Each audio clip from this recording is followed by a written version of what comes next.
श्रीकृष्ण श्रीकृष्ण श्रीकृष्ण श्रीकृष्ण गुरुर्ब्रह्मा गुरुर्विष्णुः गुरुर्देवो महेश्वरः गुरुः साक्षात् परं ब्रह्म तस्मै श्री गुरवे नमः तस्मै श्री गुरवे नमः। हरि ओम तत्सत्। వివేక చూడామణి 281వ శ్లోకం. శ్రుత్యా యుక్త్యా స్వానుభూత్యా జ్ఞాత్వా సార్వాత్మ్యమాత్మనః క్వచిదాభాసతః ప్రాప్తః స్వాధ్యాసాపయనం కురు.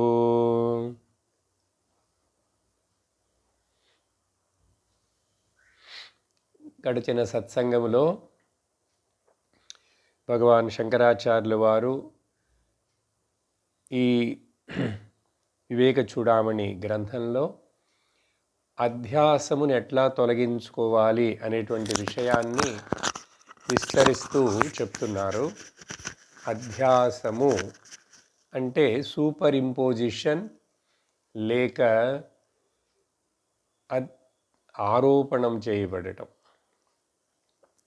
ఉన్నది ఉన్నట్లుగా చూస్తే అది ముక్తి స్థితి, లేనిది ఉన్నట్లుగా చూడటం, ఉన్నది ఉన్నట్లుగా చూడకపోవటం సంసారం. ఈ ఉన్నది ఉన్నట్లుగా చూడకుండా మనకు ఒక అజ్ఞానం అనే తెర మన బుద్ధిలో ఏర్పడి దాని వలన ఉన్నది ఉన్నట్లుగా చూడలేకపోతున్నాం, తెలుసుకోలేకపోతున్నాం. చూడలేకపోతున్నామంటే కళ్ళతోని కాదు అర్థం, తెలుసుకోలేకపోతున్నాం. ఏది నిత్యం, ఏది సత్యం, ఏది అనిత్యం, ఏది అసత్యమని అనిత్యమని తెలుసుకోలేకపోతున్నాం. దీనిని అధ్యారోపము లేక అధ్యాసం అంటారు.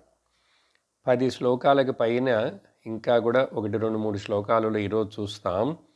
ఈ విషయాన్నే మరలా చెప్తున్నారు. ఈ విధంగా నీ బుద్ధిలో ఏర్పడినటువంటి ఈ అధ్యాసమును, విపరీత భావమును, తప్పైన భావమును నువ్వు తొలగించుకో అప్పుడని చెప్తున్నప్పుడు దీన్ని ఈ 281వ శ్లోకంలో ఏం చెప్తున్నారంటే, విను మొదట. ఎవరి దగ్గర నుంచి ఏం వినాలి, ఎక్కడ వినాలి?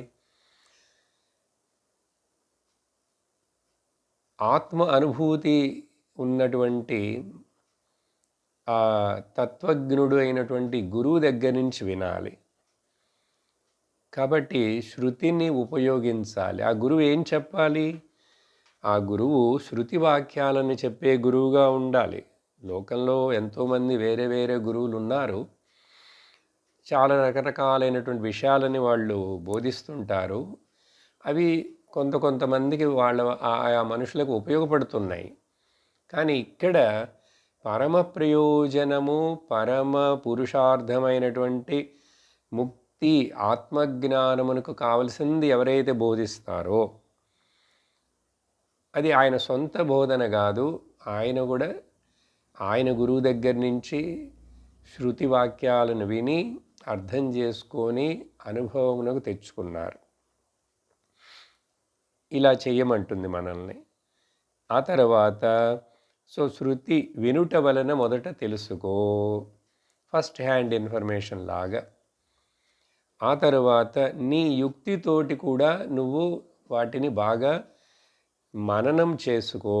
శ్రవణం చెయ్యి, మననం చేసుకొని సందేహం వస్తుంటే వాటిని అన్నిటిని తొలగించుకోవాలి.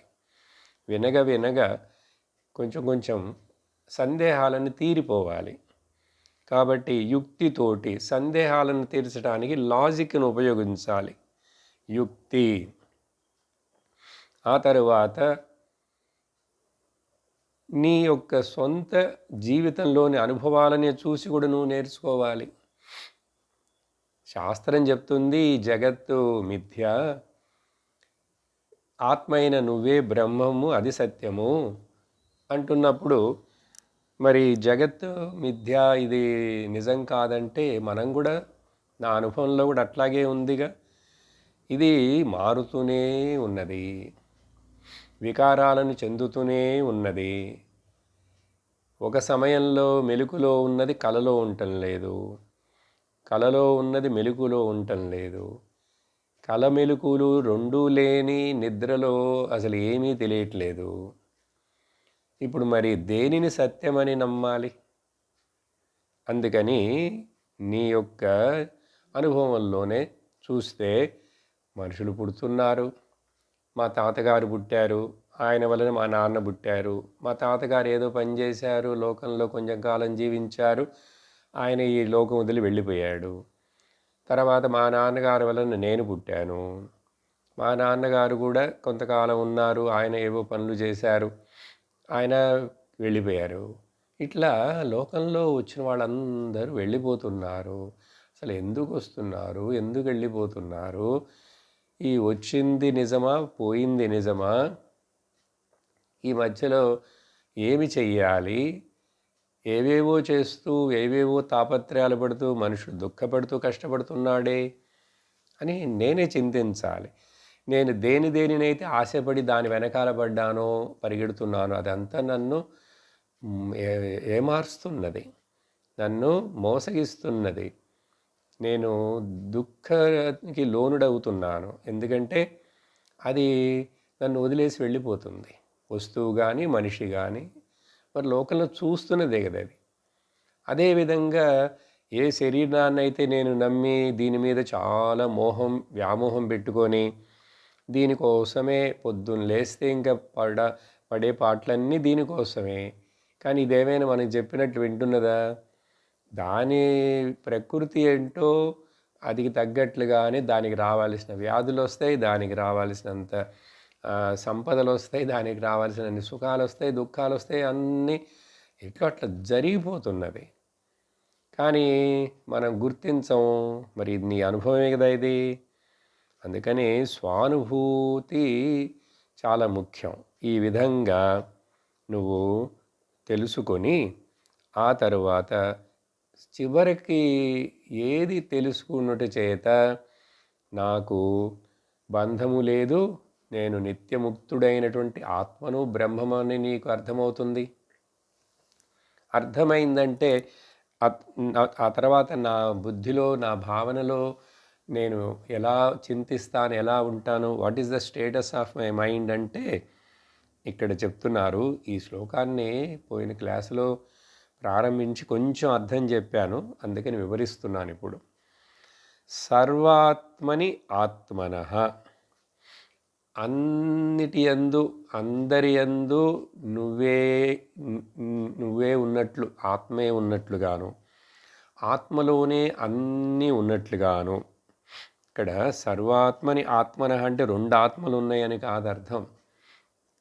ఏవేవైతే మనం జీవులు, జీవాత్మలు అని అనుకుంటున్నామో, ఓకే, నువ్వు ఆత్మ అనుకుంటున్నావు అనుకో, లేక జీవాత్మ అనుకుంటున్నావంటే జీవాత్మ కాదు, అది నిజంగా ఒకే ఆత్మ. ఆ ఆత్మే అన్నిటి యందు ఉన్నది, అన్నీ నీ యందే ఉన్నాయి. ఇది చాలా పెద్ద ఒక బిగ్ జంప్ ఈ స్టేట్మెంట్. అన్నిటి యందు నిన్ను చూడటం, నీ యందు అన్నీ చూడటం అంటే భావించటం. దీన్ని సర్వాత్మ్య భావం అంటారు. సర్వాత్మ్య భావం. దీన్ని ఎట్లా అర్థం చేసుకోవాలంటే, మొదట ఆత్మ నువ్వు అంటే ఏం చెప్తున్నది శాస్త్రం, గురుగారు ఏం చెప్తూ వస్తున్నారు? నువ్వు చైతన్య స్వరూపుడివి, నువ్వు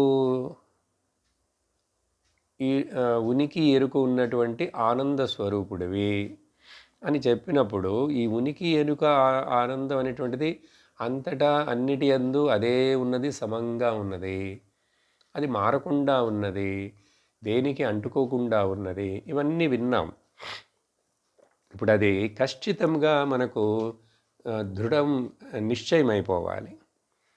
మొదట ఉదాహరణ చెప్తాను. ఎట్లాగండి దీన్ని అన్నిటి యందు నేనే ఉన్నాను, నా యందు అన్నీ ఉన్నాయంటే,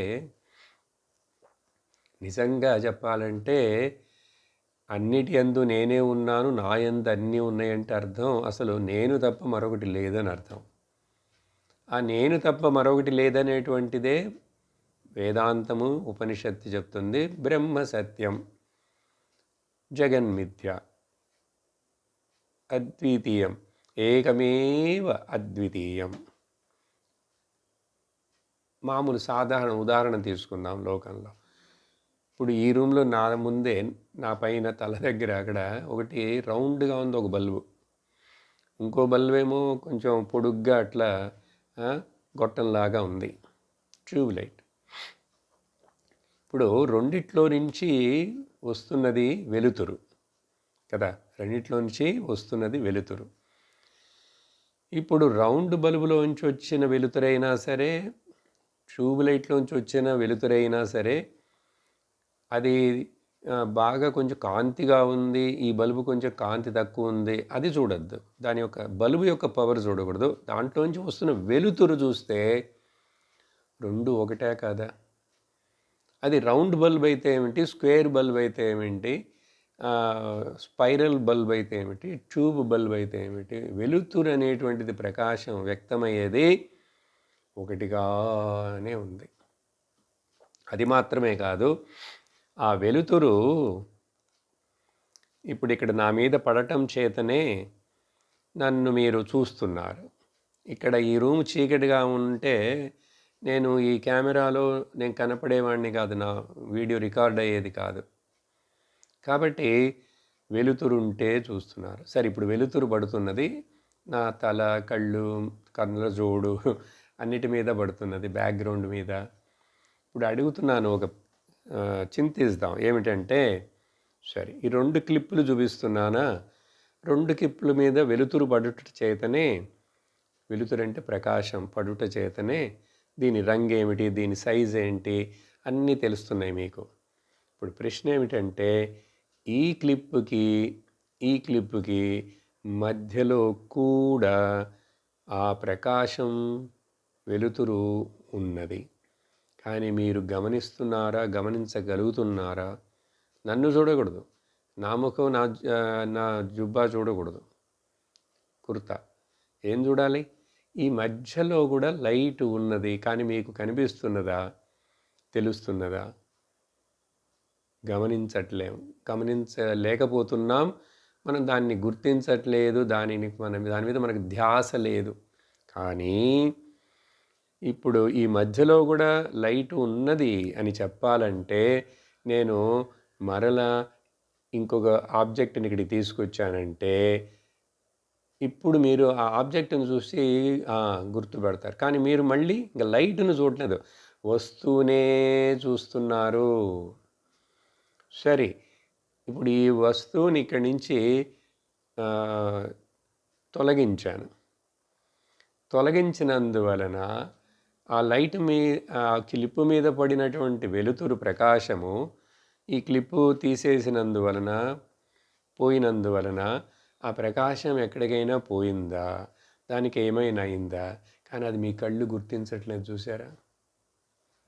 ఇదే విధంగా సత్ అనేటువంటిది, ఉనికి అనేటువంటిది అంతటా అన్నిటి యందు ఉన్నదనే రూపంలో ఉన్నది. అందుకనేగా ప్రహ్లాదుడు చెప్పాడు వాళ్ళ నాన్న హిరణ్యకశిపుకి, స్తంభంలోనూ ఉన్నాడు, ఆయన అన్నిటి యందు ఉన్నాడు, భూమిలో ఉన్నాడు, గాలిలో ఉన్నాడు అని చెప్పన్నాడు. చూసారా? అందువలన ఈయన్ని గుర్తించాలంటే, ఇప్పుడు నేను అని అనుకుంటున్నది సత్, ఉన్నాను. కాబట్టి ఆ ఉన్నాననేటువంటిది అంతటా వ్యాపించున్నది. కాబట్టే సర్వాత్మని ఆత్మనః. ఈ లిమిటెడ్ భావం, అల్పమైన భావం ఎక్కడి నుంచి వచ్చింది? అజ్ఞానం చేత ఈ శరీరంలో ఈ శరీరం మూలంగా వ్యక్తమవుట చేత నిజంగా చెప్పాలంటే ప్రపంచంలో నేను లేనండి, ప్రపంచమంతా నాలో ఉంది. శరీరంలో నేను లేనండి, నాలో శరీరం ఉంది, అన్ని శరీరాలు నాలో ఉన్నాయి. ఇదేమిటండి ఒప్పుకుండే వల్ల కాదే, ఇది అట్లా ఉంది అంటారు, కానీ ఇది సత్యం. ఏ దృష్టిలో దీన్ని అర్థం చేసుకోగలవు? నేను అనేటువంటిది అఖండ, అనంత, అనాది ఉనికి, ఎరుక, ఉన్నాను ఉన్నాను ఉన్నాను ఉన్నాను, చిన్నప్పుడు నేనే ఉన్నాను, యవ్వనంలో నేనే ఉన్నాను, మధ్య వయసులో నేనే ఉన్నాను, ముసలితనం వచ్చినప్పుడు ఇప్పుడు నేనే ఉన్నాను, శరీరం పోయిన తర్వాత కూడా నేను ఉంటూనే ఉంటాను అని అర్థం చేసుకుంటే ఇక్కడ చెప్పింది అర్థమవుతుంది. ఇది కొంచెం కష్టంగా ఉంటుంది, మరలా మరలా వినాలి, అనేక ఉదాహరణల ద్వారా దీన్ని ఇట్లా గ్రహించాలి. అర్థమైందా? గ్రహించాలి. తరువాత ఇప్పుడు ఆకాశం ఉందండి, మరొక ఉదాహరణ కూడా చెప్తాను ఇక్కడే. ఆకాశము అంతటా ఉన్నది, కానీ ఆకాశానికి మనం ఎవరు ముఖ్యత్వం ఇవ్వటం లేదు, దాన్ని గుర్తించట్లేదు, గుర్తించలేకపోతున్నాము. కానీ ఆకాశం లేకుండా ఏవైనా వస్తువులు, అగ్ని కానీ, వాయువు కానీ, నీళ్లు కానీ, పృథ్వీ కానీ, ఈ వస్తువులు కానీ, మనుషులు కానీ, నీ శరీరం కానీ ఉంటాయా? అన్ని కాలాలలో ఎప్పుడూ ఆత్మలో, ఆకాశంలోనే ఉన్నాం. అంత దగ్గరగా ఉన్నా కూడా, దాంట్లోనే నిరంతరం ఉంటూనే ఉన్నా కూడా, మనం ఎవరైనా ఆకాశాన్ని గుర్తిస్తున్నామా, దానికి ముఖ్యత్వం ఇస్తున్నామా? అదేవిధంగా అనంతమైన చిత్ సత్తులోనే అన్నీ ఈ కనపడేవన్నీ, అక్కడ ఏ భేదాలు లేవు సత్తు చిత్ రూపంలో, కానీ కనపడేవన్నీ మాయ కాబట్టి వాటిల్లో భేదాలు ఉంటాయి. అర్థమవుతుందా మీకు విషయం? అందుచేత సర్వాత్మని ఆత్మనః. ఇప్పుడు ఆకాశం అనేటువంటిది సాధకులకు శాస్త్రం, గురువులు చెప్పేటువంటిది చాలా ముఖ్యమైన ఒక ధ్యానమునకు. ఆత్మను నిన్ను నీవు అర్థం చేసుకోవాలంటే బ్రహ్మముగా ఈ ఆకాశ ధ్యానం చేయాలి. ఆకాశ ధ్యానం అంటే చింతించాలి, ఎనాలిసిస్ చేయాలి, విచారించి చూస్తే చూడండి ఆకాశం ఎట్లా. ఇప్పుడు ఆకాశమే అంత పెద్ద అఖండముగా, అసంగముగా, నిర్వికారంతో అట్లా ఉన్నప్పుడు ఆ ఆత్మను, ఆ ఆకాశమును తెలుసుకుంటున్న నా మనస్సు అది ఎంత పెద్దదై ఉండాలి? ఆ మనస్సుకు సాక్షి అయి ఉన్నటువంటి నేను ఎంత పెద్దదిగా, అనంతముగా అయి ఉండాలి. కాబట్టే నాకు పేరు బ్రహ్మం. బ్రహ్మం అంటే బిగ్గర్ దాన్ ద బిగ్గెస్ట్. ఈ సర్వాత్మని ఆత్మనః. మరొక విషయం చూడండి, ఇప్పుడు మా ఇంట్లో ఉన్నటువంటి వస్తువులు, మీ ఇంట్లో ఉన్న వస్తువులు వేరు. అలాగే మా ఇంట్లో ఉన్నటువంటి ఈ గాలి, ఇక్కడ ఫ్యాన్ పెట్టాను, లేక ఏసీ పెట్టాను, లేక పై అంతస్తులో ఉన్నామో మా ఇంట్లో వచ్చే గాలి, దాంట్లో కొంచెం పొల్యూషన్ ఉందా, మీ ఇంట్లో దాంట్లో గాలి వేరుగా ఉండొచ్చు. అలాగే మీరుండే చోట అగ్ని, వేడి ఎక్కువ ఉండొచ్చు, తక్కువ ఉండొచ్చు. అట్లాగా అగ్ని, పృథివీ, జలం, వాయు, అగ్నిలో మార్పులున్నాయి. కానీ మా ఇంట్లో ఉన్న ఆకాశము, మీ ఇంట్లో ఉన్న ఆకాశము, మరి ఎక్కడ ఉన్నైనా ఆకాశమైనా సరే దాంట్లో ఏదైనా భేదం ఉందా? ఆకాశాన్ని గురించి అడుగుతున్నాను, అట్మాస్ఫియర్ గురించి అడగలేదు, క్లైమేట్ గురించి అడగలేదు. చాలా జాగ్రత్తగా విచారించావంటే అప్పుడు అర్థమవుతుంది. ఆకాశానికి ఎక్కడున్నా కూడా ఒకే రకంగా ఉన్నదో, దానికి ఏ సంబంధం లేకుండా ఉన్నది, కానీ అన్నిటికీ సపోర్ట్ చేస్తున్నది. అదేవిధంగా నిజంగా ఆత్మనైన నేను ఉనికి ఎరుకను సర్వం నామరూప ప్రపంచం మొత్తానికి సపోర్ట్ చేస్తున్నాను కాబట్టి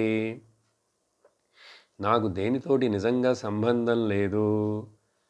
ఈ ఉపాధులు శరీరాలు ఇవన్నీ ఇట్లా ఒక కలలో కనపడేటువంటి వస్తువులులాగా మాయాజాలం అని తెలుసుకున్నావంటే ఇంకా ఆ తర్వాత ఏ ఆభాసత కూడా క్వచిత్ ఆభాసత ప్రాప్తం.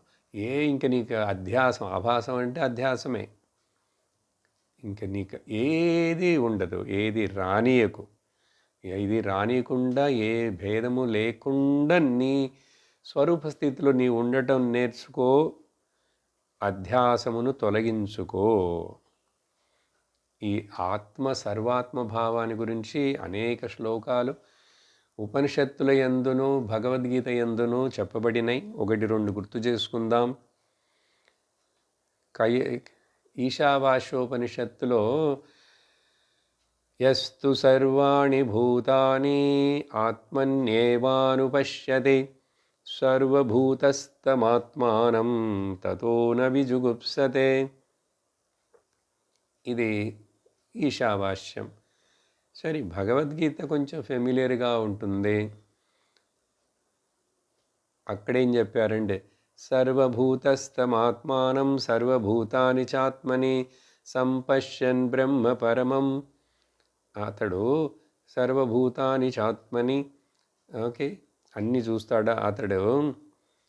ఇంకా సర్వత్ర సమదర్శన, అతడు సర్వత్ర సమదర్శనాన్ని చేసిన వాడవుతాడు. అంటే జీవన్ముక్తుడు, జ్ఞాని, కైవల్యం. చాలా ఉపనిషత్తుల్లో ఈ విషయాన్ని, ఎందుకంటే నేను బ్రహ్మమని చెప్పటం ఒక స్టేజీ, ఆ తర్వాత ఇంకా ఆ బ్రహ్మమైన నేనే అంతటికీ ఆధారభూతముగా ఉన్నాను. అర్థమైందా? ఆ తర్వాత శ్లోకంలో ఏం చెప్తున్నారో చూద్దాం. 282. అన్నాదాన విసర్గాభ్యాం ఈషత్ నాస్తి క్రియా మునేః తదేకనిష్ఠయా నిత్యం స్వాధ్యాయాసాపనయం కురు. ఇక్కడ ఈ అన్నాదాన అనేది కొన్ని పుస్తకాలలో అట్లా ఉన్నది, కొన్ని పుస్తకాలలో అనాదాన అని కూడా ఉంది. రెండుటి అర్థం చూద్దాం. చెప్పదలుచుకున్న విషయం ఒకటే. మొదట అన్నాదాన అంటే పొట్టలోకి అన్నాన్ని పంపించటం, ఆదానం అంటే స్వీకరించటం. మనిషి యొక్క జీవితంలో చూసామంటే ఏంటి అసలు చేస్తున్నాం? పొద్దున్న లేచినప్పటి నుంచి ఈ పొట్టకూటి కోసం దీన్ని నింపుతూనే ఉంటే మళ్ళీ నింపుతాం, విసర్గ కూడా ఉంటుంది, మళ్ళీ బయటికి వెళ్తూ ఉండాలి. ఇదే పని, అప్లోడింగ్ అండ్ డౌన్లోడింగ్, ఇదే కదా. ఇక్కడ ఇది చెప్పేటప్పుడు ఎట్లా అర్థం చేసుకోవాలంటే అన్ని ఇంద్రియాల ద్వారా తింటున్నాం. ఎట్లా? కళ్ళు రూపం రంగుని తింటున్నాయి, చెవులు శబ్దాన్ని తింటున్నాయి, ముక్కు వాసనను తింటున్నది, నాలుక రుచిని తింటున్నది,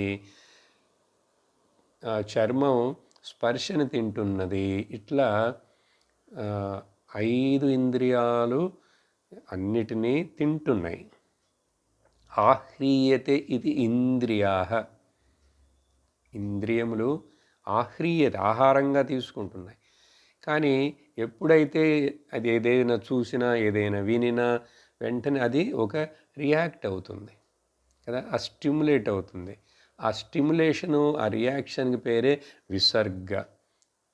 లేక చూస్తున్నాం, వింటున్నాం, అన్నీ అట్లా లోపల పెట్టుకుంటున్నాం, అవన్నీ మళ్ళీ పోతున్నాయి, మళ్ళీ కొన్ని మెమొరీలోకి వెళుతున్నాయి, పోతున్నాయి. అన్నీ అక్కడే ఉంటే తర్వాత మెమరీ ఫుల్ అయిపోతుంది కదా. ఇంకా చోటు ఉండదే. అంటే ఎన్నో గ్రహిస్తున్నాం, ఎన్నో వదిలేస్తున్నాం, ఎన్నో ఇష్టపడుతున్నాం, ఎన్నిటినో అయిష్టపడుతున్నాం. కాబట్టి ఈ తినటం అండ్ వదిలేయటం అంటే గ్రహించటం, వదిలేయటం, గ్రహించడం, వదిలేయటం, ఇదే కదా జీవితం అంతా. ఇది ఒక అర్థం. ఇంకొకటి ఏమిటంటే ఈ ముని అయినటువంటి వాడికి, ఇక్కడ ముని అంటే గడ్డాలు మీసాలు పెంచుకొని గుహలో కొండలో ఉన్నవాడని కాదు, మనందరం మునులమే, మనందరం మునులమే. ఓకే, మననాతిథి ముని, గృహస్థులమైనా కూడా జ్ఞానమునకు ప్రయత్నిస్తున్నాం, ఆధ్యాత్మిక జీవితాన్ని ఆశపడుతున్నాం, వానప్రస్థులంగా జీవిస్తున్నాం. రిటైర్ అయిన తర్వాత సన్యాసులుగానే ఆల్మోస్ట్గా మనస్సులో ఆ స్థితికి తెచ్చుకున్నామంటే మనందరం మునులమే. ఇటువంటి నాకు ఇప్పుడు ఇంకా ఈషిత్ ఈషిత్ న అస్తి, ఇంకా అసలు నాకు చేయాల్సింది ఏమీ లేదు. నా అస్తి క్రియ చేయవలసిందే. ఇక్కడ చేయవలసిందంటే అర్థం ఇప్పుడు అనాదాన విసర్గ, దీనికి ఈ రకంగా అర్థం చూస్తే nothing to gain, nothing to lose అని అర్థం. నేను పొందవలసింది ఏమీ లేదు, నేను పోగొట్టుకోవలసినది, వదిలివేయవలసినది ఏమీ లేదు. చూసారా, న్యూట్రల్. ఎందుకంటే ఇక్కడ పొందుతున్నవన్నీ మాయ, ఏమీ అవి నిజం కాదు. వదిలేయాలి వదిలేయాలి అనేది కూడా మాయనే. అందుకని నువ్వు ఉన్నట్లే ఉండు, నీ ఉన్నట్లే ఉండు. దేనికి నువ్వు సంకల్పాలు చేయక్కర్లేదు.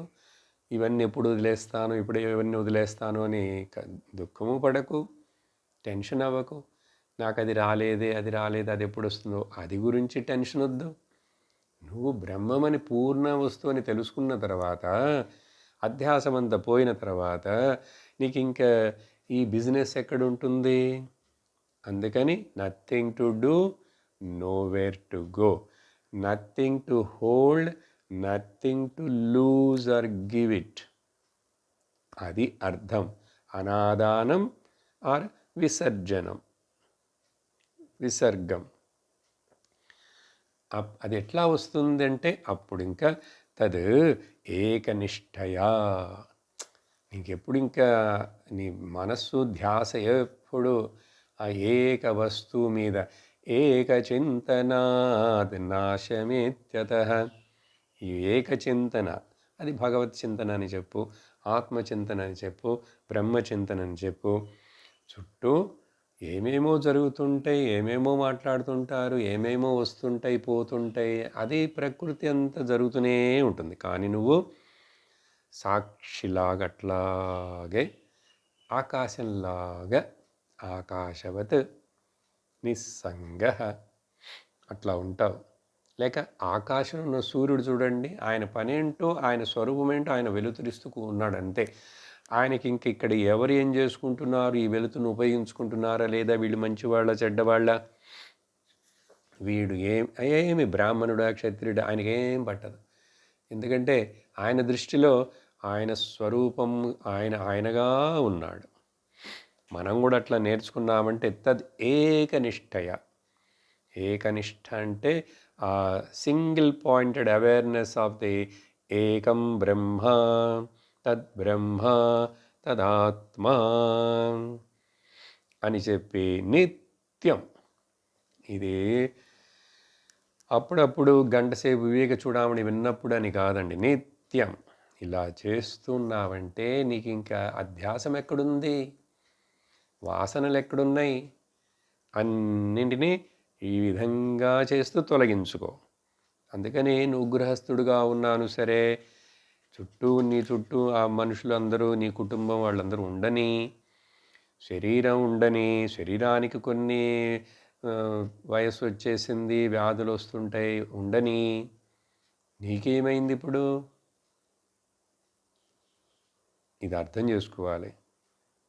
ఏంటంటే అట్లా చెప్తారు నాకేమైందని. నువ్వు అన్నావంటే నువ్వు శరీర అభిమానంలోంచి ఇంకా బయటికి రాలేదు, తత్వజ్ఞానమును ఇంకా గ్రహించలేదని అర్థం. అందుకని ఈ విధంగా చేయమన్నారు. తర్వాత 283వ శ్లోకం కూడా ఈ అధ్యాస అపనయనం.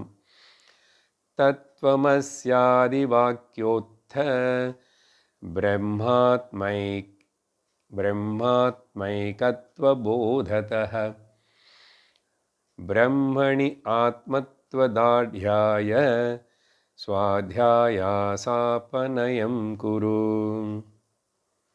చూసారా, ఇప్పుడు ఇంకా నేరుగా విషయానికి వచ్చేశారు. ఏంటంటే తత్వమస్యాది మొదలైన మహావాక్యాలను తత్వమసి అని ఛాందోగ్యోపనిషత్తులో గురువు చెప్తారు కదా, అది నాకు ఉపదేశం. నా గురువు నాకు చెప్తున్నారు, ఉపనిషత్తు చెప్తున్నది, ఓ బ్రదర్, మై డియర్, నువ్వు ఆ బ్రహ్మమే నువ్వు, అది నువ్వే, నువ్వదే అని చెప్పి ఈ మహావాక్యాల యొక్క బాగా విశ్లేషణ చేత అర్థం చేసుకొని బ్రహ్మ ఆత్మ ఐక్య ఏకత్వ బోధత. ఈ తత్వమసి వాక్యం ఏంటి చెప్తున్నది? జీవాత్మ పరమాత్మ వేరు కాదు, రెండు ఆత్మలు లేవు. ఈ ఉపాధి భేదము చేత పెద్ద ఉపాధితోటి సమష్టి ఉపాధితో ఉంటే ఆయన ఈశ్వరుడు అంటున్నాం, చిన్న ఉపాధితో ఉంటే ఇక్కడ అదే ఆత్మను జీవ అంటున్నాం. కాబట్టి ఈ ఉపాధిని తొలగించేయి. ఆ తత్ అంటే దాని వాచ్యార్థమును అర్థం చేసుకో. సత్ చిత్ ఆనందమేది అది. త్వం నువ్వు కూడా సత్ చిత్ ఆనందమే, భేదమే లేదు. ఎప్పుడు ఉపాధికి ముఖ్యత్వం ఇవ్వకుండా ఉన్నావంటే, ఉపాధిలో ఉంటూనే ఈ శరీరం ఉన్నప్పుడే ఈ జ్ఞానాన్ని పొందాలి. శరీరం పోయిన తర్వాత ఇంక ఈలోపు జ్ఞానం రాకపోతే మళ్ళీ శరీరం వస్తుంది. చూడండి, ఇది నిజం కాకపోయినా కలలాంటిదైనా మళ్ళీ వస్తుంది. అందుకని శరీరం ఉన్నప్పుడే, తెలివితో ఉన్నప్పుడే ఈ జ్ఞానాన్ని గుర్తించి నేను శరీరం కాదని తిరస్కరించు, త్రోసివేసేయి, నెట్టివేసేయి. ఆ విధంగా మహావాక్య ఉపదేశం చేత బ్రహ్మణి ఆత్మత్వ దార్ఢ్యాయ, ఆ బ్రహ్మములో నందే ఇక్కడ నాకు బుద్ధిలో, నా హృదయంలో నేను నేను నేను అనేది నోటితో చెప్పడం కాదు, అందరికీ అనిపిస్తూనే ఉన్నదిగా. కంటిన్యూస్గా ఒక శృతిలాగా వెనక నేను నేను నేను నువ్వు నోరు తెరిచి చెప్పినాను, మనస్సులో చింతించినను, చింతన రాకపోయినా కూడా ఎప్పుడు ఉన్నాను ఉన్నాను నేను నేను అనేది అది నిరంతరం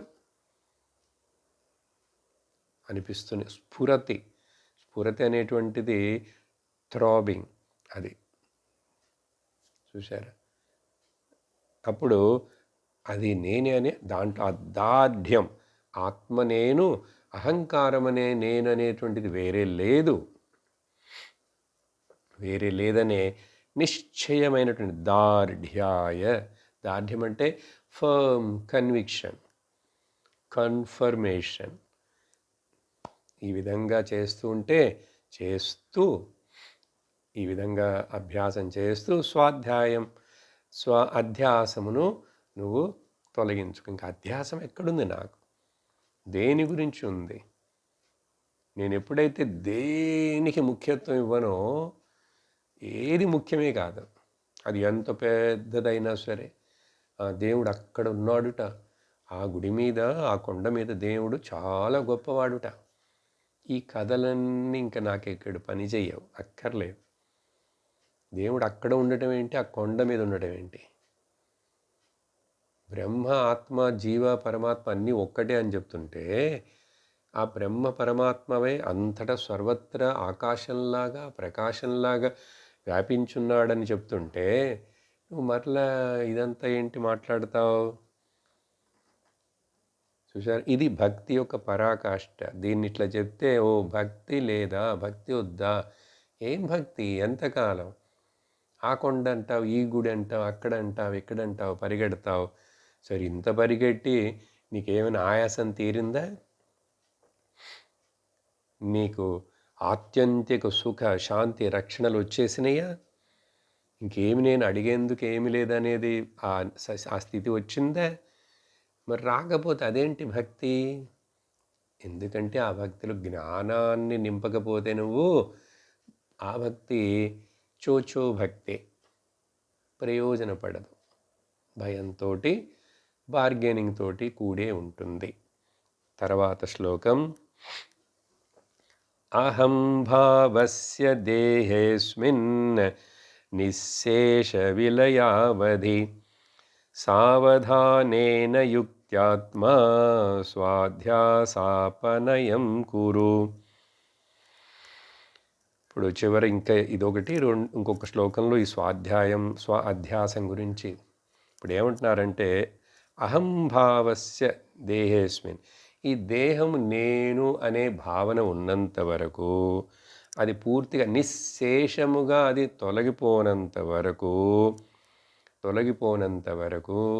నువ్వు చాలా జాగ్రత్తగా అది ఎట్లా వదిలేసేయాలి.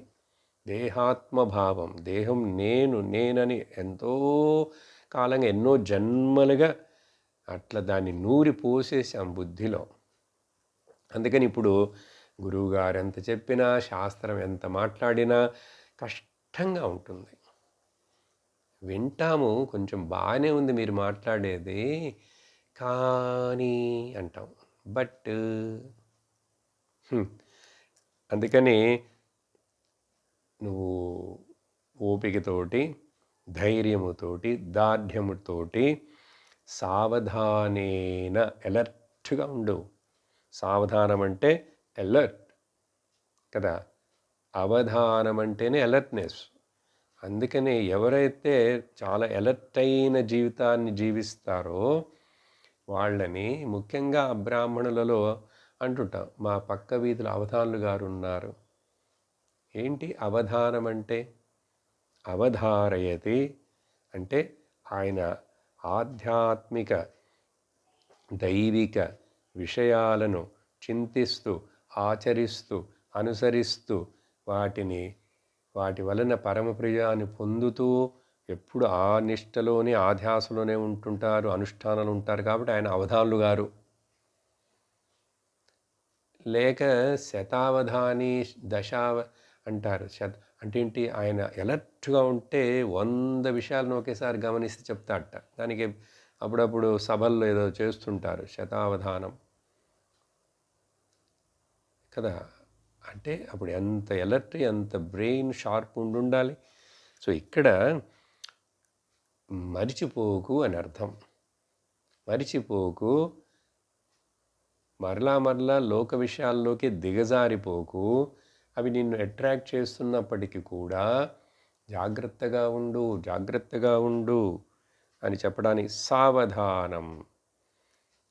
ఈ డిసిప్లైన్డ్ మైండ్, మనస్సుని, ఇంద్రియమును బాగా కట్టుబాటు పెట్టినటువంటి, సత్సంగానికి, శ్రవణానికి ముఖ్యత్వం ఇస్తున్నటువంటి యుక్తాత్మ ఉన్నాడే, ఓ యుక్తాత్మ, నీ దగ్గర చాలా మంచి గుణాలన్నీ ఉన్నాయి. నువ్వు ఎట్లాగో సత్సంగాన్ని వింటావు, శ్రవణం చేయటం మొదలుపెట్టావు. కాబట్టి ఇప్పుడు దాన్ని ఉపయోగించుకో, సద్వినియోగపరుచుకో. చాలా సిన్సియర్గా దీంట్లో ఇన్వాల్వ్ అవ్వు. ఏదో లైట్గా అట్లా చెయ్యకు, ఏదో హాబీలాగా చెయ్యకు. ఏదో ఇప్పుడు తత్కాలానికి జీవితంలో కష్టం వచ్చింది కాబట్టి కొంచెం వేదాంతం విందాం అట్లా వినకు. నిజంగా సిన్సియర్గా you must mean the business in spiritual life. అంత కమిట్మెంట్ ఉండాలి. కాబట్టి సావధానేన. దీనికోసమే శంకరాచార్యుల వారు భజగోవిందంలో ఒక సాధనగా చెప్తూ, ప్రాణాయామం ప్రత్యాహారం నిత్యానిత్యవివేకవిచారం జాప్యసమేత సమాధివిధానం కుర్వవధానం మహదవధానం. రెండుసార్లు చెప్తున్నారు.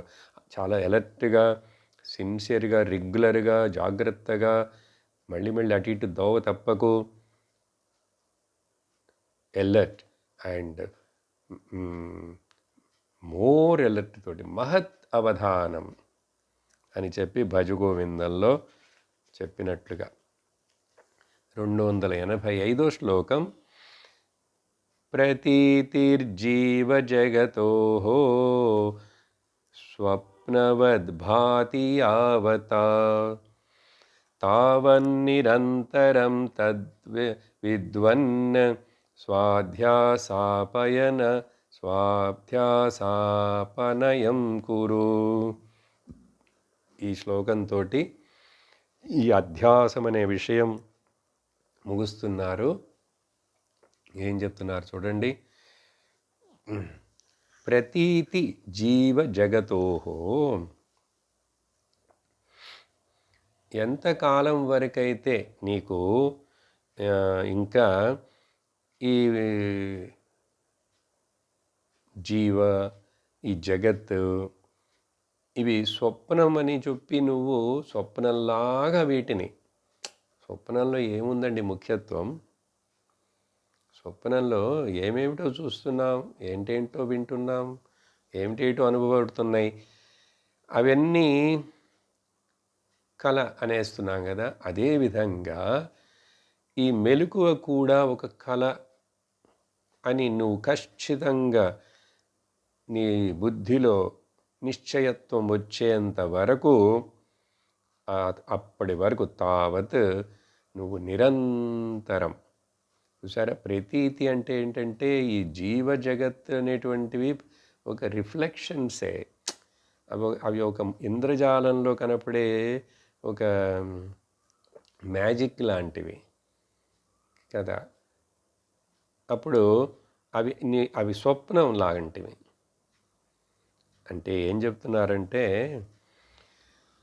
అసలు మన అనుభవంలో రోజు రెండే ఉన్నాయిట. గౌడపాదుల వారు మాండక్యోపనిషత్తుకి కారికలు రాసినటువంటి ఆ గురువుగారు, శంకరాచార్యుల వారి యొక్క గురువు యొక్క గురువు గౌడపాదాచార్యుడు. ఆయన అంటాడు, మనకు రెండే అనుభవాలు, స్వప్నం అండ్ నిద్ర. ఆయన దృష్టి ఏంటి, నిజంగా జాగ్రత్త అవస్థ అనేది లేదు. లేకపోతే జాగ్రత్త అంటే మెలకువ, లేకపోతే ఏం చెప్పాలంటే 2 కళలు ఒక నిద్ర. అంటే 2 కళల కళ ఒక కళ, మెలకువ కూడా మరొక కళ. అవి 2 కళే కాబట్టి ఎందుకు 2 అని చెప్పడం. కళ ఒకటి, నిద్ర ఒకటి. ఆయన నిరూపిస్తారు, దాంట్లో అనేక శ్లోకాలు రాసి ఆ విషయాన్ని నిరూపిస్తున్నారు అక్కడ. కాబట్టి అదే ఇక్కడ చెప్తున్నారు సింపుల్గా. అప్పటి వరకు నీకు ఇంకా అంత ఖచ్చితమైన నిశ్చయత్వం రాలేదంటే, వచ్చేంత వరకు ఏ విద్వాన్, ఓ సాధకుడా, ఓ ముముక్షుడా, ఈ అధ్యాసమును నీకెందుకు ఏం రావట్లేదంటే, సత్యత్వం ఇస్తున్నావు. మెలుకు, మరి ప్రపంచం ఉంది కదండి, నా ఇల్లుంది, నా శరీరం ఉంది, నా ఆస్తి ఉంది, నా బంధువులు ఉన్నారు, అన్నీ కనపడుతున్నాయే, అన్నీ అనుభవపడుతున్నాయే, నిజంగా ఉన్నాయే. అందుకని మనకు అది అధ్యాసమే, అది నిజం కాదని ఒప్పుకునేందుకు తంటాలు పడాలంటే చాలా సంవత్సరాలు ఇట్లా హ్యామరింగ్ చేస్తూనే ఉండాలి. అందుకనే ఎన్ని శ్లోకాలు చూడండి, దగ్గర 15 శ్లోకాలు. స్వాధ్యాస అపనయనం కురు, స్వాధ్యాస అపనయనం కురు. ఎందుకు ఇన్నిసార్లు చెప్తున్నారు పాపం, కంఠశోష. చూసారా, అంత తేలిక కాదు. నేను దేవుడేదో గుడికి వెళ్ళొస్తాను, నమస్కారం పెడతాను, బొట్టు పెట్టుకోవడం అంటే అది చాలా సులభం. నేను భక్తుడని చెప్పుకోవడం చాలా సులభం. లేక నేను అప్పుడప్పుడు సత్సంగాలు వింటుంటానండి, చెప్పుకోవడం కూడా సులభమే. ఏం వింటున్నావు, ఏం అర్థమైంది, ఎంత లోపలికి ఎక్కింది, ఎంత ఎసిమిలేట్ అయింది, అది కూడా చూడాలిగా.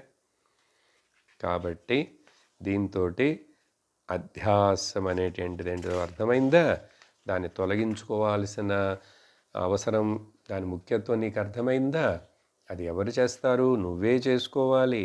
ఇలా విను, అలా అర్థం చేసుకో, అలా తొలగించుకో. తర్వాత నుంచి కూడా మరొక 7-8 శ్లోకాలు దగ్గర దగ్గర ఈ మాట ఉపయోగించలేదు, కానీ స్వ అధ్యాసం అపనయనం కురు అని దానికి సంబంధించినట్లుగానే జనరల్గా కొన్ని శ్లోకాలు మళ్ళీ చెప్తున్నారు. నీకు ఎందుకు ఈ సత్యం ఇంత బోధించినా వింటున్నా కూడా అది నిష్ఠ రావట్లేదు, దాంట్లో 100% ఏం నువ్వు ఒప్పుకోలేకపోతున్నావు. నిజంగా నీ సబ్కాన్షియస్ మైండ్లో చూడు, అక్కడ గందరగోళం ఉంది. కాన్షియస్ మైండ్ ఒప్పుకుంటుంది లైట్గా, కానీ ఆ సందేహాలు, వెనకాడటం, వెనకడుగేయటం, ఇవన్నీ ఏం వస్తాయంటే ఇంకా ఈ ప్రపంచము వీటన్నిటికీ ముఖ్యత్వం ఇవ్వటం అనేటువంటిది, దీనివల్ల ఇది అలవాట్లు అట్లా ఉంది. నువ్వు వాటిని ఏం చేయాలంటే, అందుకని ఎక్కువగా ఇవి ఎప్పుడు మర్చిపోతామంటే విన్నప్పుడు బాగానే ఉంటాయి, విన్నప్పుడు బాగానే ఉంది, దీన్ని నేను గుర్తుంచుకోవాలి, మర్చిపోకూడదు అంటాం. కానీ మళ్ళా పాత అలవాటు లాగా నిద్రాయ లోకవార్తాయ శబ్దాదేరపి విస్మృతే క్వచిత్ నావసరం దత్వా చింతయాత్మానమాత్మని. నీ బుద్ధి యందు మనస్సు చేత, నీ మనస్సందు బుద్ధి చేత నువ్వు విన్న ఈ మాటలన్నీ ఎన్నటికీ మరిచిపోకు, మరిచిపోయేందుకు అవకాశమే ఇవ్వద్దు. చూడండి, అందువల్ల క్వచిత్, ఎన్నటికీ, ఎప్పటికీ కూడా వీటిని మరిచిపోయేటువంటి అవకాశాన్ని ఇవ్వకు. న దత్వా అవసరం క్వచిత్, ఏ అవసరం, విస్మృతే, మర్చిపోకు. సపోజు ఈ రెగ్యులర్గా ఇలా సత్సంగం వింటూ ఉంటుంటే, మళ్ళీ దాన్ని మననం చేస్తూ జ్ఞాపకం తెచ్చుకుంటూ ఉంటే, పొద్దున సాయంత్రం రాత్రి 3 సార్లు వేసుకోవాలి బాబు మెడిసిన్ అని చెప్తుంటారు కదా, మరి 3 సార్లు తింటావు, 4 సార్లు తింటావు, ఇవన్నీ అన్నిసార్లు చేస్తావు. ఎప్పుడో వారానికి ఎప్పుడో ఒక్కసారి కొంచెం వింటానండి, మీరేమో గంట పైన మాట్లాడుతున్నారు, నాకు ఎక్కడ ఓపిక ఉంది, టైం ఎక్కడుంది, అందుకని ఏదో ఒక 5 నిమిషాలు వింటాను, వింటూనే నిద్రపోతాను. అలా వింటే కాదు, ఒక టైం టేబుల్ పెట్టుకో, విని తీరాల్సిందే, ప్రతి క్లాసు వినాల్సిందే.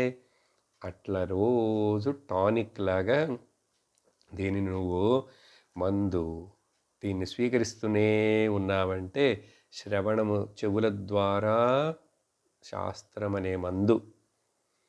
అప్పుడు దానికి ఇంక ఏం చేయాలంటే, ఎందుకు అసలు మర్చిపోవటం జరుగుతుందంటే, వ్యవహారంలో ఎక్కువ మళ్ళీ పాల్గొన్నప్పుడు చెప్తున్నారు ఇక్కడ, నిద్రలో అన్నీ మళ్ళీ మర్చిపోవడం అంటే, పొద్దున్న లేవంగానే ఏం గుర్తుకొస్తున్నాయి, మళ్ళీ శరీరం గుర్తుకొస్తుంది, టైం చూస్తాము, నా ఆఫీసు, నా పనులు, నా ఇల్లు, వెంటనేవి లేక ఈ శరీరానికి ఏమైనా కొన్ని బాధలు, కష్టం, నడుము నొప్పి, మోకాలు నొప్పి, ఇవేమైనా ఉంటే అవే గుర్తుకొస్తుంటాయి.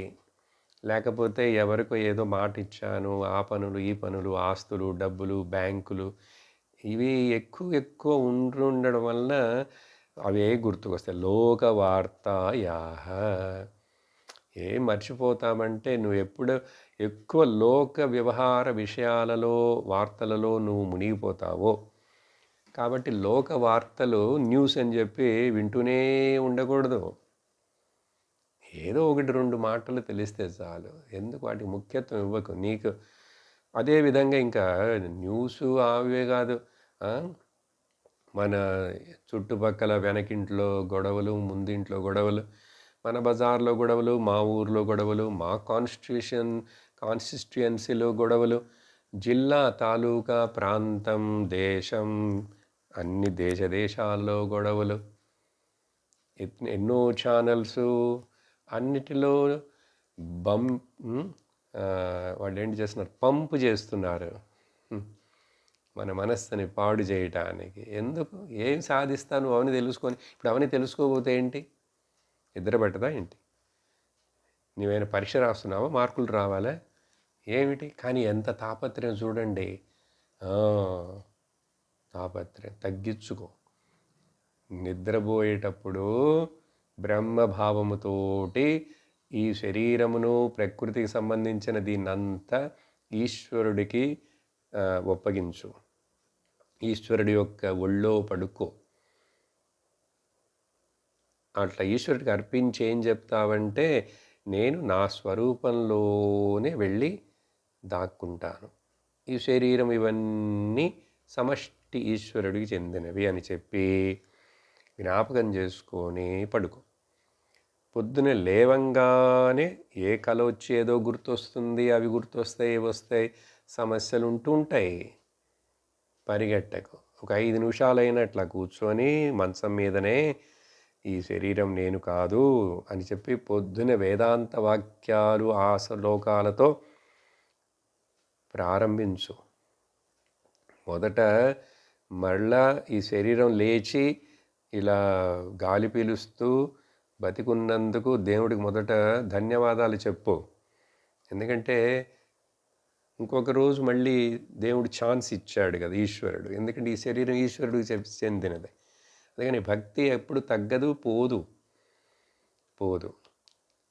చాలా సంతోషం భగవంతుడా, ఈ శరీరాన్ని దేనికి ఎట్లా ఉపయోగించాలో ఆ విధంగా నేను ఈరోజు కూడా గడుపుతాను, నీ కృప చేత, నీ దయ చేత అని చెప్పి నమస్కారం చేసి, ఆ తర్వాత కొంచెం వేదాంత చింతన ఉన్నాయి కదా చాలా.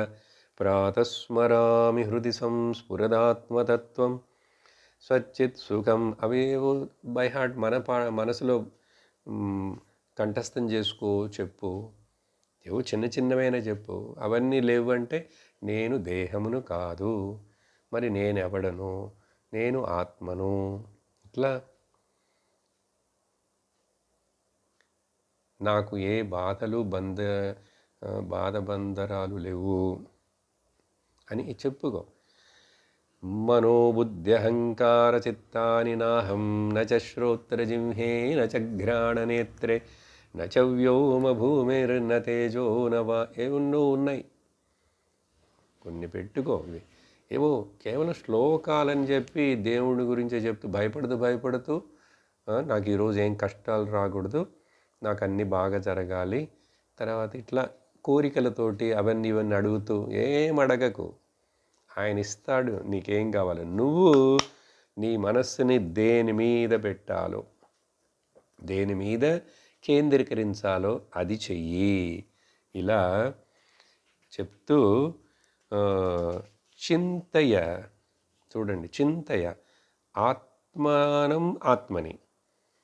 ఈ విధంగా ఆ మహావాక్యాలు అవి గుర్తు చేసుకో. వేదాంత వాక్యాలు, స్తోత్రాలు అవి చదువుకు, అర్థం చోటి చెప్పు.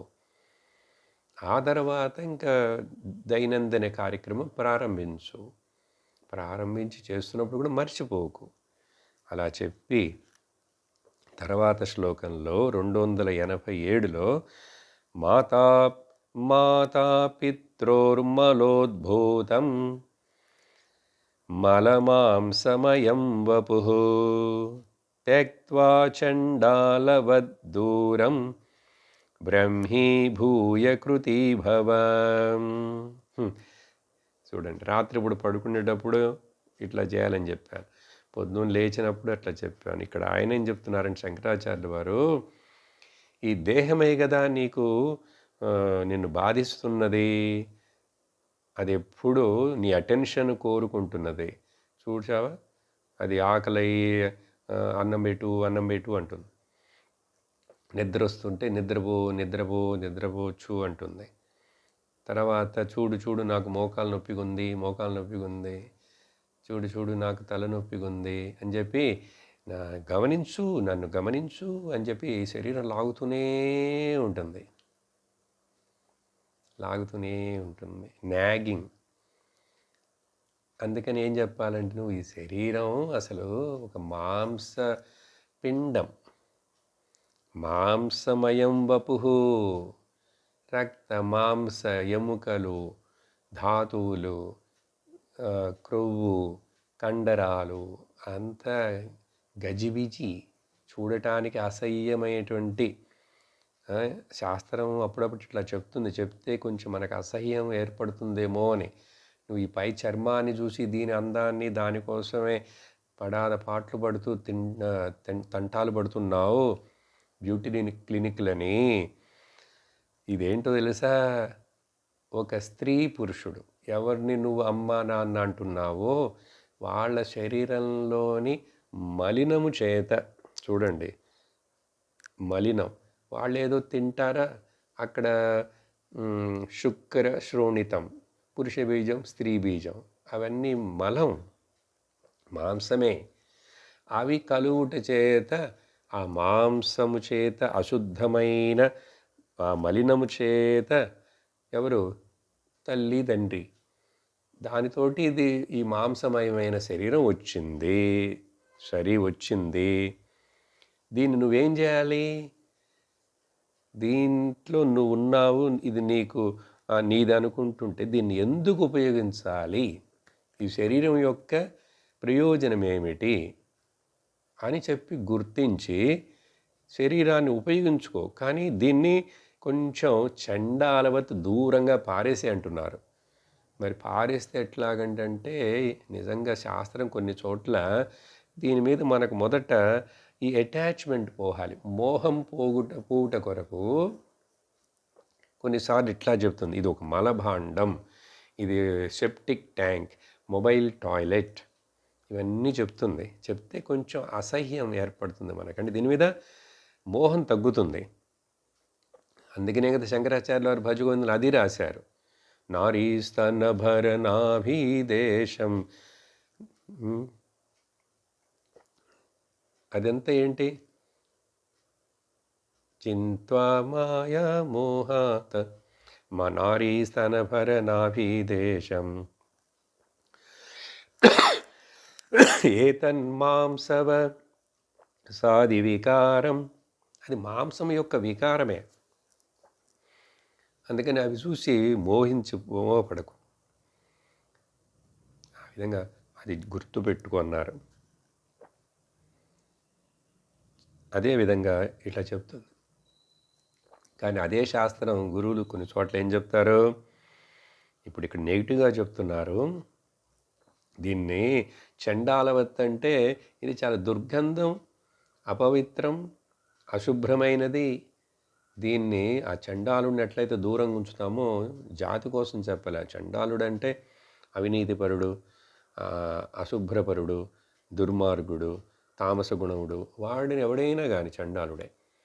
దీన్ని కూడా అట్లాగే, దీనికి ఎంత సోపు పెట్టి రుద్దినాను, ఎంత చేసినాను, ఎన్నిసార్లు స్నానం చేసినా వెంటనే వాసనలు వస్తాయి. అన్ని రంధ్రాల నుంచి వచ్చేటువంటి అన్నీ కూడా మలినమే. ఏది కూడా ఆస్వాదించదగినది కాదు, లేక పబ్లిక్లో చెప్పేది కాదు. ఏముంది, అందుకని అది గుర్తుంచుకో, కానీ ఉపయోగించుకో. శరీరాన్ని దూషణంగా చూడద్దు, ఇది భూషణం కూడా. అందుకని అప్పుడేం చెప్తుంది శాస్త్రం, దేహో దేవాలయ ప్రోక్త, ఈ దేహమే దేవాలయం అంటుంది. జీవో దేవ సనాతన త్యజేదజ్ఞాన నిర్మాల్యం సోహం భావేన పూజేత్ అని పూజ చేసేప్పుడు చెప్పమంటాం. చూసారా, దీని మొబైల్ టాయిలెట్ అన్నది మళ్ళీ మొబైల్ టెంపుల్ అంటుంది. ఎందుకంటే ఆత్మ ఇక్కడే ఉంది, అనాత్మ కూడా ఇక్కడే ఉంది. కానీ నువ్వు దేన్ని, ఏది నువ్వు నిజంగా అనేది నువ్వు తెలుసుకొని ప్రవర్తించావంటే నువ్వు ఇంకా దీన్ని అట్లా వదిలేసి బ్రహ్మీభూయ, నువ్వు బ్రహ్మమయం ఆయుడు, బ్రహ్మమయం అవు. అట్లా అయి కృతకృత్యుడు అవు, కృతీభవ అని చెప్పి తర్వాత శ్లోకంలో ఘటాకాశం మహాకాశే ఇవాత్మానం పరాత్మని విలాప్యాఖండభావేన తూష్ణీభవ సదా మునేః. Relax my dear, relax. తూష్ణీం అంటే relax. Be calm, quiet, be content. తృప్తితోటి ఉండు. ఏది పొందేది లేదు, ఏది పోగొట్టుకునేది లేదు, ఉన్నట్లుగా ఉండు. అందుకని మౌనం అంటుంటారు. ఇక్కడ అది చెప్పడానికి ఏముంది, ఇక్కడ చేసేందుకు తెలుసుకో అంతే. ఉదాహరణ ఇస్తున్నారు శంకరాచార్యులు వారు. ఏంటంటే ఈ కుండలో ఆకాశం ఉంది, బయట ఇక్కడ కూడా ఆకాశం. దీన్ని మహాకాశం అంటారు, దీన్ని ఘటాకాశం అంటారు. ఈ ఘటాకాశం నిజంగా వేరుగా ఉందా? అసలు ఈ కుండే ఆకాశంలో ఉంది. కుండ, ఈ గోడ కూడా ఆకాశంలోనే ఉంది. ఇంకా లోపల ఆకాశం ఉంది. ఆ విధంగా ఈ విధంగా ఈ ఆత్మ అనేటువంటిది చెప్పిన విషయమే. ఇప్పుడు ఇక్కడ ఆయన పదాలతో నేను ముందే చెప్పాను మీకు. ఆత్మ నేను అనిపించేది పరమాత్మలోనే ఉంది. అఖండము మొత్తంలోనే, వెష్టిలోనే కదండి, సమష్టిలోనే కదండి ఈ వెష్టి ఉంటుంది. సమష్టి లేకుండా వెష్టి ఉంటుందా? Without totality where this individuality will stay. India అని చెప్తే దాంట్లో అన్ని రాష్ట్రాలు ఉన్నాయి. తెలుగు రాష్ట్రం ఉంది, తమిళ రాష్ట్రం ఉంది. కానీ నువ్వు ఒక తమిళేమన్నాడే తెలుగు రాష్ట్రమే అంటే దాంట్లో ఇండియాని నువ్వు అర్థం చేసుకోకపోయినావు అంటే ప్రాబ్లం. అవే కదా లోకల్ పార్టీల వల్ల ప్రాబ్లం. కానీ ఇండియా అని చెప్పామంటే అందరూ చేరిపోతారు దాంట్లో. అట్లా ఘటాకాశం మహాకాశంలోనే ఉంది, దాన్ని సపరేట్గా చెప్పక్కర్లేదు. ఇప్పుడు జీవాత్మ అనేది ఎందుకు? అదేవిధంగా ఈ ఆత్మ అనేది పరమాత్మలోనే ఉంది, పరమాత్మని. లేక నువ్వు నీ యొక్క బుద్ధితోటి, ఈ యొక్క విచారణతోటి కలిపేసే. విలాప్య, ఎట్లా కలిపేసే? విలాప్య అంటే కలిపేయి. కలిపడానికి ఏం చేయాలండి? ఇప్పుడు ఈ ఘటనలో ఉన్న ఆకాశం మహాకాశంతో ఒకటే అయిపోవాలంటే విలాప్య కలపడం అంటున్నారు. ఏమవ్వాలి? ఏం చేయాలి? దీని దగ్గర పర్మిషన్ తీసుకోవాలా? లేక కొంచెం కొంచెం కొంచెం కొంచెం వెళ్ళాలి? కుండకి చెప్పి వెళ్ళాలి? చెప్పండి. ఏమీ చేయక్కర్లేదు. ఎందుకంటే అసలు ఈ ఆకాశానికి భేదము, డివిజను, బైఫర్కేషన్ లేదు.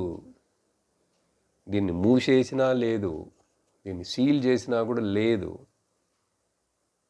అందుకని విలాప్య అంటున్నారు. కానీ ఏమి చెయ్యక్కర్లేదు, బుద్ధిలో కలిపేయి. బుద్ధిపూర్వకముగా అర్థం చేసుకో. అఖండ భావం, అఖండ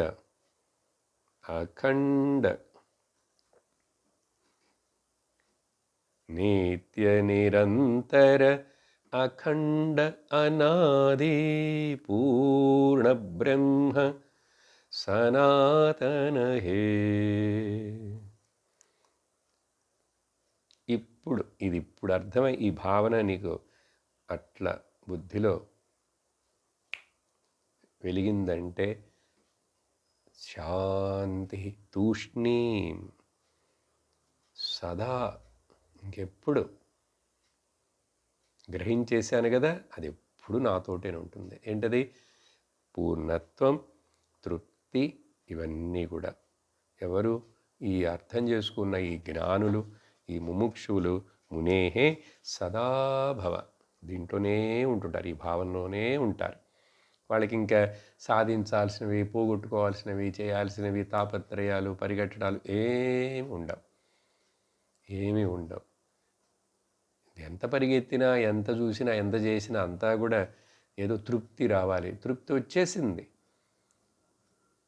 జ్ఞానం చేత తృప్తి వచ్చింది అని చెప్పి చక్కగా చెప్పారు. ఇప్పుడు ఇక్కడ ఇంతటితోటి ఆపేస్తాం. 288 వరకు వచ్చాం. ఓం పూర్ణమదః పూర్ణమిదం పూర్ణాత్ పూర్ణముదచ్యతే పూర్ణస్య పూర్ణమాదాయ పూర్ణమేవావశిష్యతే. ఓం శాంతి శాంతి శాంతి. హరి ఓం శ్రీ గురుభ్యో నమః. హరి ఓం. హరి ఓం తత్సత్.